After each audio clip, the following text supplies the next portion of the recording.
Ang susunod na programa ay rated PG. Ito ay nangangailangan ng patnubay at gabay ng magulang para sa mga batang manonood. Warning. The following content may contain elements that are not suitable for some audiences. Viewer discretion is advised. Guantanamo Prisoner. It's 8 a.m. at the Star-Spangled Banner blares out from a speaker next to McDonald's. Around me, young men and women in uniform put down their egg muffins and leap to attention to salute the American flag fluttering gently in the Caribbean breeze. A few miles away from Sheikh Shakir Ahmed, the last British prisoner at the Guantanamo Bay, started his day in a 80 square feet cell where he has been locked up for the past 12 years. The 45-year-old married father of 4 who has been cleared for release since 2007 faces what he calls the living hell of being held without charge inside the world's most notorious prison. Last week, the Mail on the Sunday traveled to the remote U.S. naval base on tip of Cuba, where 154 prisoners from 21 countries remain trapped in a legal limbo and where lizards have more rights than humans. And we discovered a surreal world where both guards and prisoners are cracking up in a hellhole President Obama vowed to close when he was first elected in 2008. Driving around the 45-mile base with a U.S. Army Public Relations Sergeant who constantly repeats the official mantra that our visits show the transparency of what we do here. We pass Iguana Crossing, sign near a dozen of creatures dodging in the 90 degrees Fahrenheit heat. Soldiers are forced to stop when an iguana wishes to cross the road. Violating this order is punishable by a fine up to $10,000 or almost 6,000 euros.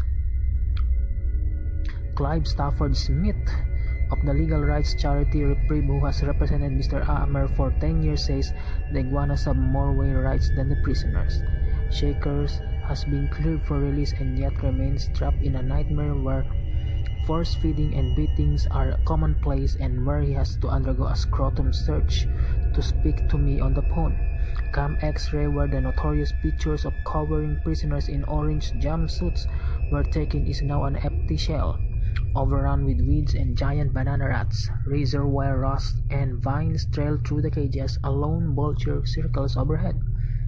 Today, prisoners are housed in camps 5 and 6 with the most high profile like alleged 9/11 mastermind Khalid Sheikh Mohammed, held at a secret camp 7 which troops from the U.S. Joint Task Force are forbidden from discussing.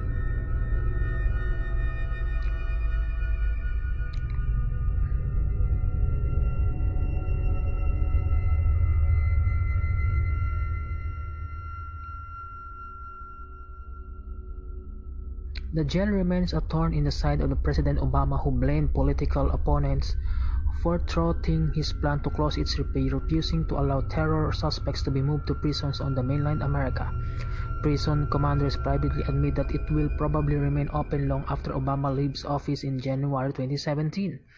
The military has developed its own doublespeak on Guantanamo. When I ask about prisoners, I am immediately corrected. They are detainees, ma'am. Likewise, solitary confinement is a single-cell operation. Suicide is self-harm. Force feeding is eternal feeding, and censorship is OPSEC, operational security, which means all photographs have to be vetted according to the rules.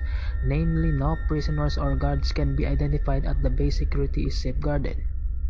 I asked the Army spokesman why he erased one photographer taken on the ferry used to shuttle passengers across a pristine piece of water from Guantanamo Bay Airport to the Guantanamo Bay Naval Base known as Gitmo.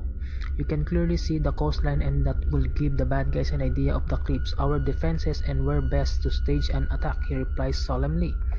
When I point out that I had looked at the entire base on Google Earth in my hotel room the night before, he shakes his head and exclaims, "Darn!" We are allowed to photograph Titan, a new arrival at Gitmo.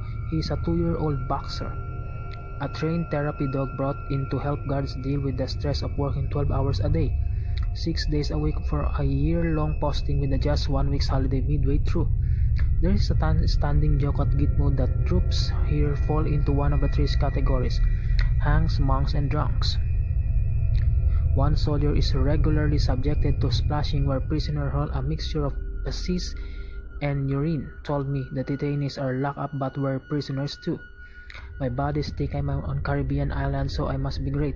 The reality is I work the same cell block every day. They scream death to America. It's a high-stress environment. Some guys crack. Another adds, I miss my girlfriend and family. Man, best friend is a dog and petting Titan is great therapy. All you do here is work, work out and drink. 2 former guards were last week charged in Texas with raping and sexually assaulting female subordinates. Medics refuse to give figures but admit cases of depression, anxiety, and stress are widespread on both sides of the reservoir. Joint Task Force Commander Rear Admiral Richard Butler confirmed on Mail Sunday that the guards are routinely taken off on a patrol if prisoners find out their real names. These guys are in constant contact. If the detainees can figure out the name of a guard and get personal information on him, that's disturbing. We watch our guards closely. We have moved guards off duty. He say he has empathy for the prisoners but refused my request to interview his soul.